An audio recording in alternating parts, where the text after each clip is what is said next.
នា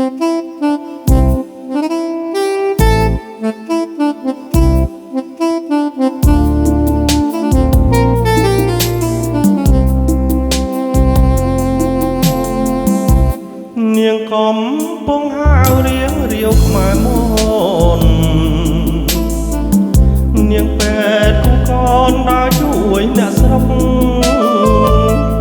ក្រោយពេលសង្គ្រាមខ្មែរយើងបានសុខបានផុតពីទុក្ខខ្មាំងគាជាជនបងបានឃើញស្រីឡើងពីកំពុងស្រអាមត្រឹមត្រង់ដល់ពេលសាយន់ស្រុកកំពុងលែងបុប្ផារាប់ពាន់ចិត្តបងមិនទាន់រំភើប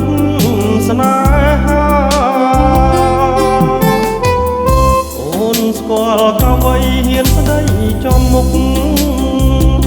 ឲ្យបងពើចុកបេះដូងរងថ្លា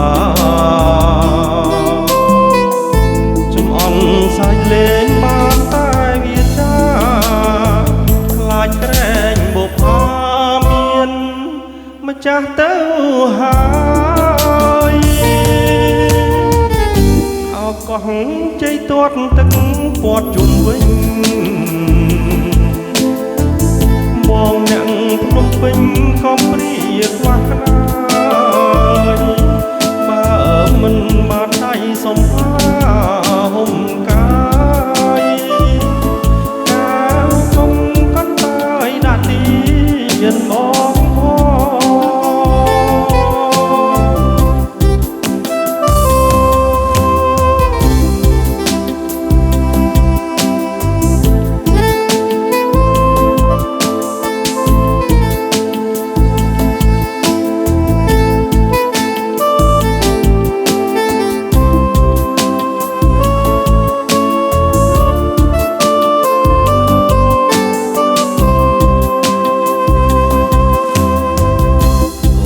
ស្គាល់កអ្វីហ៊ានស្ដី